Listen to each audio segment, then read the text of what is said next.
हाय दोस्तों, MPa DPO पर जो रेड लगी थी हाई कोर्ट ने जो है अपना जो भी आर्डर हुआ 25 तारीख को वो ओपन कर दिया। मैंने आप लोगों से बोला था कि ये 1 तारीख से 3 तारीख के बीच में जो है आपका जो है कुछ ना कुछ डिसीजन आएगा। इसके पहले मैंने आपसे बोला था 29 तारीख को मैंने लगभग 11 बजे एक वीडियो डाला था कि आज कोई ना कोई नोटिस ज़रूर आएगी, तो वो आ गई थी और उसके बाद 1 से 3 के बीच में भी आपको ये चीज़ देखने को मिल गई। सभी लोग बोल रहे थे देख 10 तारीख बढ़ गई, ये हो गया वो हो गया। भाई जिसको जैसा पढ़ना आता है, कोई आर्डर को गलत इंटरप्रेटेट कर रहे हैं लोग, तो जिसको जैसा पढ़ना आता है वो वैसे आर्डर को पढ़ रहे हैं। वो अपनी अपनी समझ है, अपन उससे कुछ नहीं, अपन को दिक्कत है। लेकिन मैं एक चीज़ आप लोगों को बता दूं कि आप जब यूट्यूब पे कोई भी वीडियो देखते हैं तो जब कमेंट करते हैं तो इसमें लिखा रहता है ऊपर एक गाइड लाइन टाइप की लिखी रहती है कि आपको रेस्पेक्टफुली कमेंट करना है, जो भी करने हैं आपको कुछ भी यहाँ पे नहीं लिखना है। तो ऐसी चीज़ों से आप बचना है आईटी एक्ट के तहत जो है। नहीं तो आप यूट्यूब आपको जो है फंसा सकता है, जिसके साथ आप बिना किसी जानकारी के जो है गलत कमेंट करते हैं तो आप पे जो है कार्रवाई हो सकती है। इतना मैं आपको बताना चाहूँगा। अगली चीज़ दोस्तों, मैंने आप लोगों से एक बात कही थी कि पीएससी जो है मंथन कर रही है, उस पर भी चल रहा है, ठीक है। अब काफ़ी लोग ये बात कर रहे हैं कि पीएससी पे जो है मंथन चल रहा है। ये बात तो मैं कब से बोल चुका था आपसे, तो उस समय लोगों को बड़ी हंसी आती थी। तो अब मैंने इससे पहले दोस्तों एक वीडियो और बनाया था, लेकिन उसको अपलोड नहीं किया। मैं बताऊंगा क्यों नहीं किया है अपलोड। सबसे पहले अपन आर्डर को देख लेते हैं। इसके पहले अभी मैंने थोड़ी देर पहले एक वीडियो दोस्तों बनाया था, लेकिन उसको अपलोड नहीं किया। उसमें पूरा का पूरा मैंने मंजूश्री का केस बताया था, क्या था, कैसे हाई कोर्ट में चला, कैसे सुप्रीम कोर्ट में चला। उसके बाद जो नए ये जो राजस्थान वाले केस की बात हुई है, ठीक है, तेज वाले केस की, तो इसको भी मैंने पूरा का पूरा उसमें डिस्क्राइब किया था।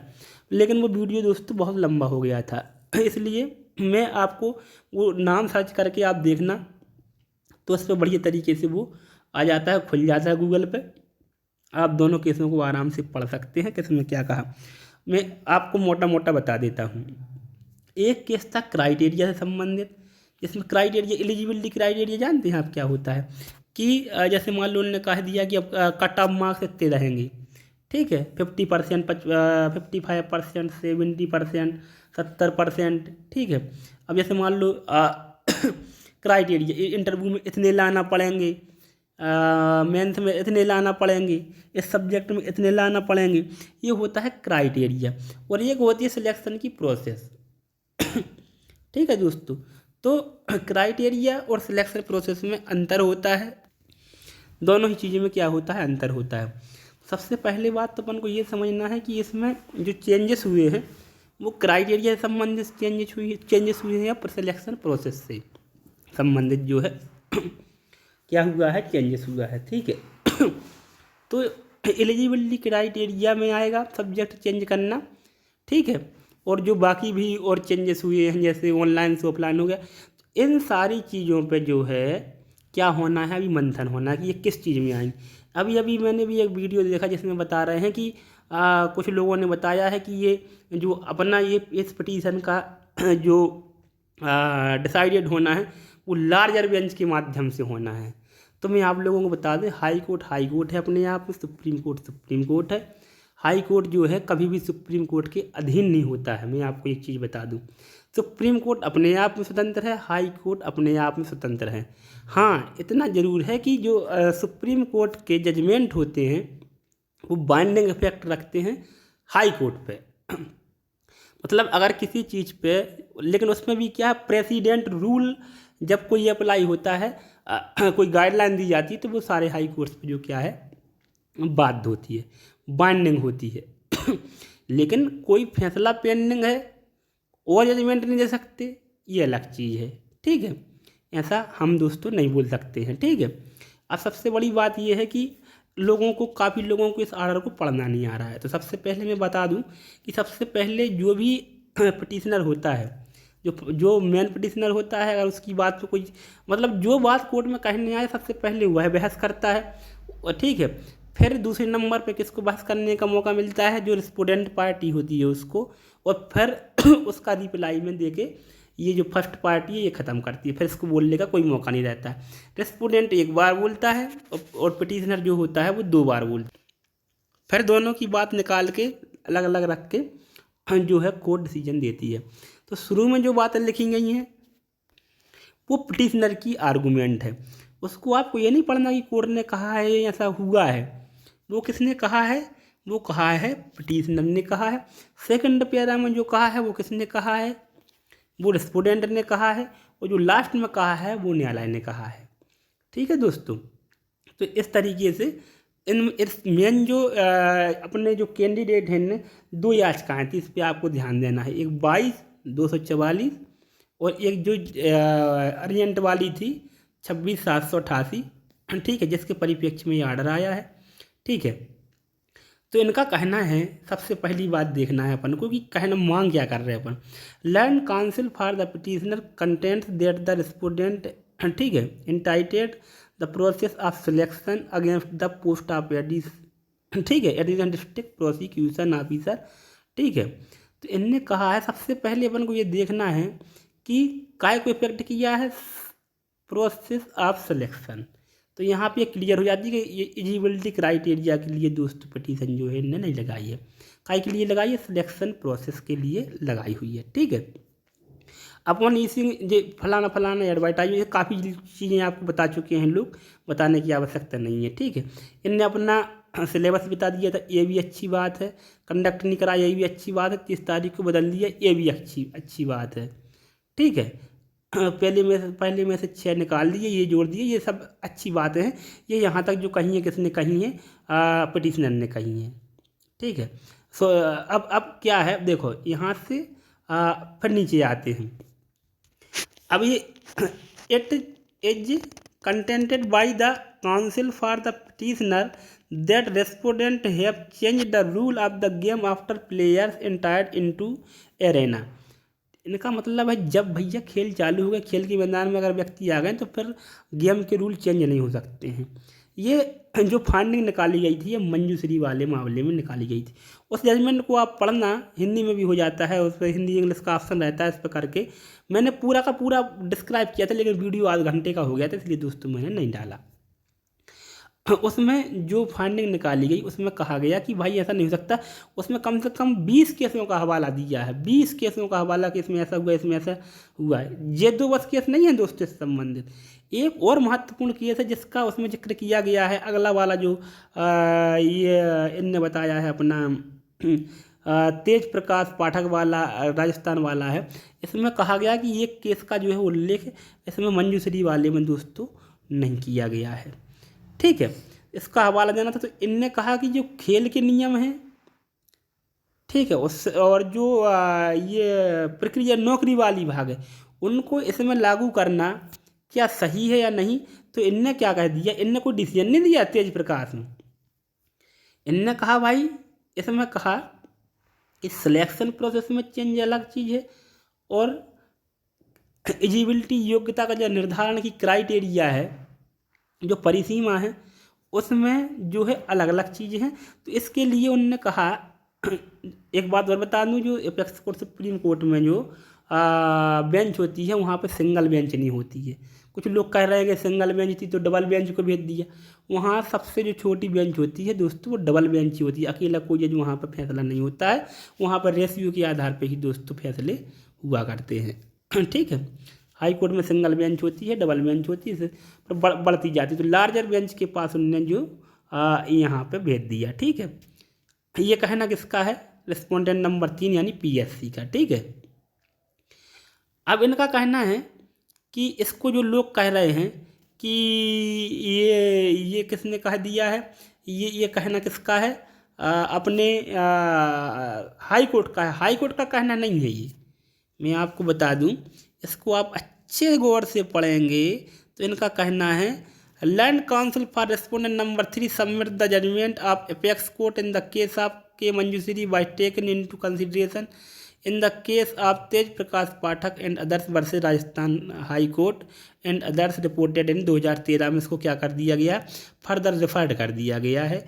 ठीक है, लार्जर बेंच के सामने कि आप इसको इन 2 पॉइंटों पर क्लियर करके जो है हमें दें, बड़ी बेंच के पास। ठीक है, अब इनका कहना ये है कि हमने जो ये इसमें, ठीक है, जो ही परिवर्तन किया है वो अच्छे बच्चे, चुनिंदा बच्चे लाने के लिए हमने किया है, ताकि अच्छी सर्विस दे सकें। और 10, इसलिए 10 हमने न्यू सब्जेक्ट जोड़े हैं। आपने ये तो कह दिया कि 10 नए सब्जेक्ट जोड़े हैं, लेकिन 6 पुराने डिलीट कर दिए। मेन समस्या तो ये है ना, वहाँ पे आपका परिवर्तन हुआ है।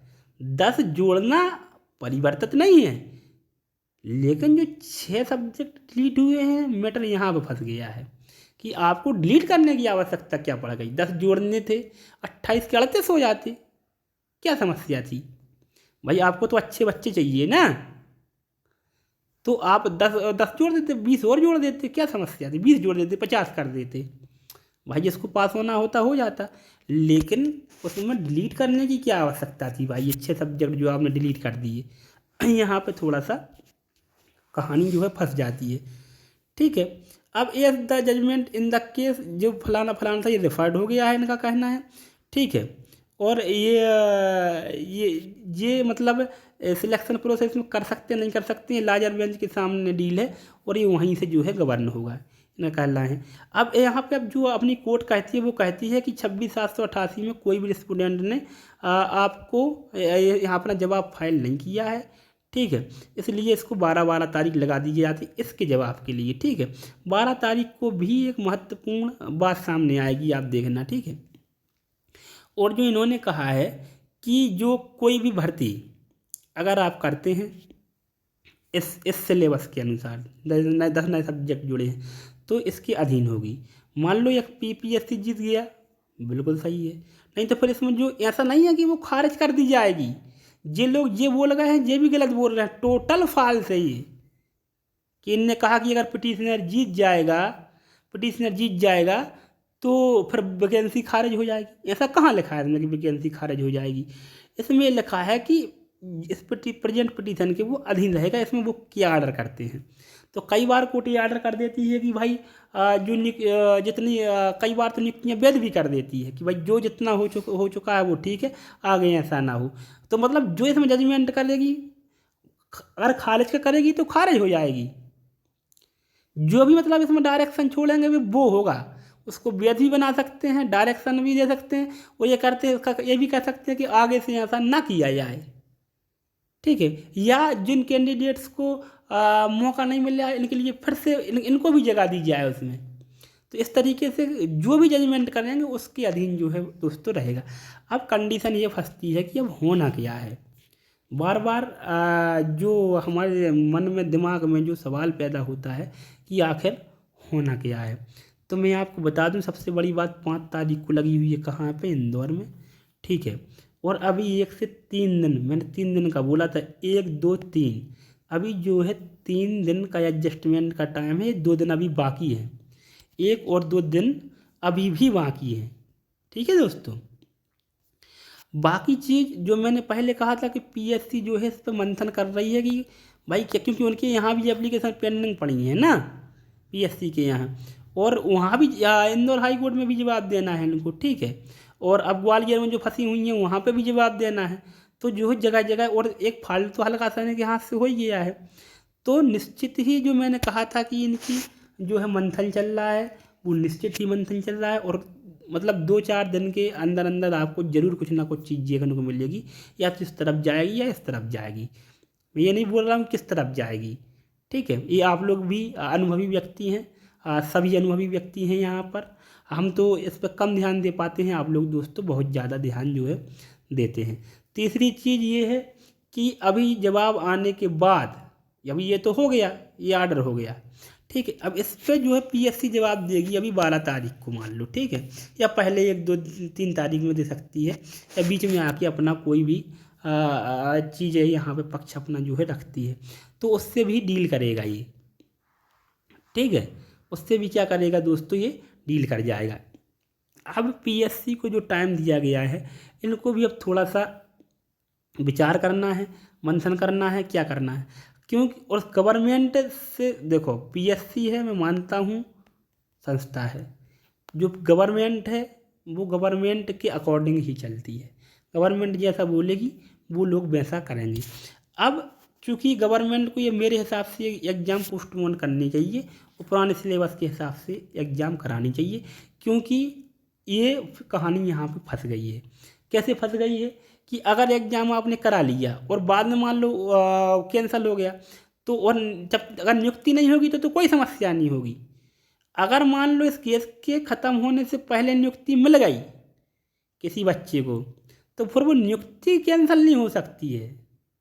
मैं बता रहा हूँ, हाई कोर्ट भी बच्चों के फेवर में जाएगा फिर लास्ट में, और ऐसा कोई भी मतलब दिक्कत में पड़ जाएंगे फिर। जैसे मान लो कोई व्यक्ति सिलेक्शन प्रोसेस के अंतर्गत पास हो गया, ADPO बन गया, वो फिर बाद में उसकी नौकरी अगर छीन नहीं जाएगी तो फिर गवर्नमेंट को समस्या बन जाएगी भाई।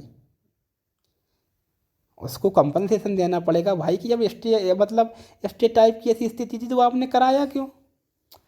दूसरी बात, इतने सारे बच्चों पे कितना पैसा खर्च होगा, बच्चों का टाइम बर्बाद होगा, कितनी सारी समस्याएं होंगी जो सीधा सीधा गवर्नमेंट को दोस्तों इफेक्ट करेगा।